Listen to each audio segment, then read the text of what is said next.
identified in the book Nannur. His suggestions have resonated and ignited the spirits of myriad of students, teachers and parents across our nation. Thank you once again, PM sir. चलिए साथियों, आप सबका भी बहुत बहुत धन्यवाद और मैं आशा करता हूं कि आप इसी उमंग उत्साह के साथ आपके परिवार को भी विश्वास देंगे, खुद भी आत्मविश्वास से भरे हुए और अच्छे परिणाम और जीवन में जो चाहा है उसके लिए जीने की आदत बनेगी और आप जो चाहते हैं वो परिणाम आपको प्राप्त होगा।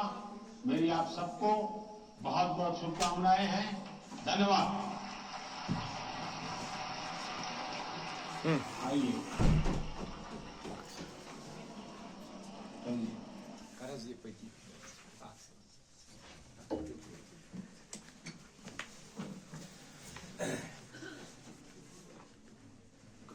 Dear students, respected principal साहब, my co-workers, अस्सलाम वालेकुम।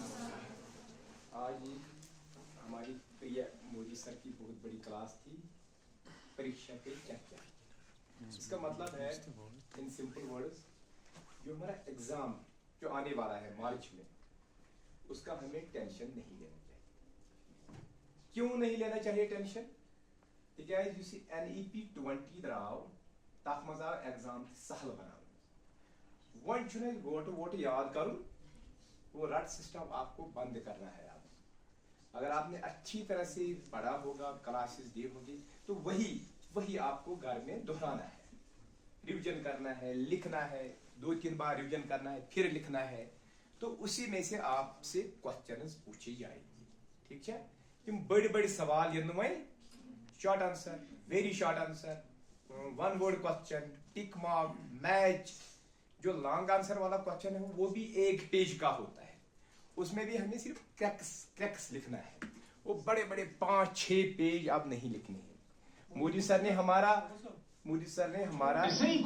वो एग्जाम भी आसान कर दिया है बाय फ्रेमिंग NEP 20। मतलब पता है NEP क्या हुआ? नेशनल एजुकेशन पॉलिसी जो 2020 में आई, उसमें से बहुत बड़ी चेंज आ गई है। आपको टेंशन लेने की कोई जरूरत नहीं। तो एग्जाम कैसे बनाओ? नहीं टेंशन। एग्जाम को एक खेल बनाओ घर में, और अपने घर को एग्जाम के दौरान जंग का मैदान मत बनाओ। अपने पेरेंट्स को मत रुलाओ आपके एग्जाम की वजह से।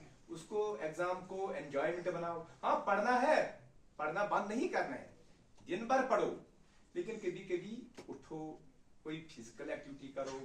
मुझे सर कहते थे सनलाइट भी जरूरी है, न्यूट्रिशन भी जरूरी है। आप कुछ खाते नहीं हो, सुबह कुछ भी नहीं खाते हो, सिर्फ याद करने लगते हो, उससे नहीं चलता है, उससे नहीं चलेगा। न्यूट्रिशन बहुत जरूरी है। तो एग्जाम को टेंशन, अगर आप में थोड़ी सी बुद्धि है तो आप खुद ब खुद आंसर दे सकते हैं। अगर आपने 1-2 बार भी रिवीजन किया होगा, सारे क्वेश्चंस आपको आएंगे। जो नया पैटर्न है NEP 20 वाला एग्जाम का, तो डरने वाली कोई बात नहीं। 1 महीने के बाद आपकी एग्जाम्स आने वाले हैं ना मार्च में, कोई टेंशन नहीं। आराम से हंस के आ जाओ, एग्जाम पेपर दे दो, आपको सारा आएगा। तो घर वालों को परेशान मत करो। ये एक बात। दूसरी बात, जो एक इंपॉर्टेंट बात बताई मोदी सर ने आज, वो सब्जेक्ट। क्यों? कोई सब्जेक्ट छोटा नहीं होता है। अगर आप अपने सब्जेक्ट में घुस जाएंगे, अच्छी तरह से पढ़ेंगे, चाहे वो पर्शियन ही क्यों ना हो।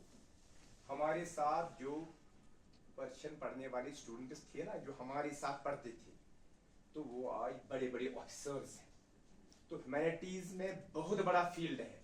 जो आपके पास सब्जेक्ट्स है ना, political science, economics, geography, history, बहुत अच्छे, उर्दू, खासकर उर्दू, बहुत अच्छे सब्जेक्ट है। लेकिन सब्जेक्ट में क्या करना है? दिल से घुस जाना है।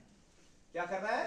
उसमें दिल से घुस जाना है, पढ़ना है, अच्छी तरह से समझना है अपने टीचर्स से। और जो आप ट्यूशन सेंटर्स के पीछे लगे वो आप कम करो, मेहरबानी करके वो आप कम करो, क्योंकि आप गवर्नमेंट ऑर्डर्स भी बहुत स्ट्रिक्ट आ गए हैं। आप स्कूल आ जाओ, यहाँ पर आपको बहुत अच्छी तरह से पढ़ाया जाए, खासकर इस हैश के दिन। जब से हमारे प्रिंसिपल साहब यहाँ उन्होंने ज्वाइन किया, मुश्ताक साहब, बहुत चेंज है यहाँ, बहुत अच्छा स्टाफ है यहाँ, अच्छी सुविधाएं हैं यहाँ पर। यहाँ आ जाओ, क्लासेस दे दो एग्जाम्स के बाद, यहाँ मन से पढ़ाते हैं, यहाँ सिखाते हैं, बेसिक सिखाते हैं।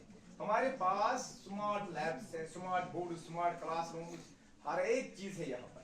तो ट्यूशन सेंटर का अब आपको सोचना पड़ेगा, वो बंद ही करना पड़ेगा। तो यहाँ आ जाओ, पढ़ो।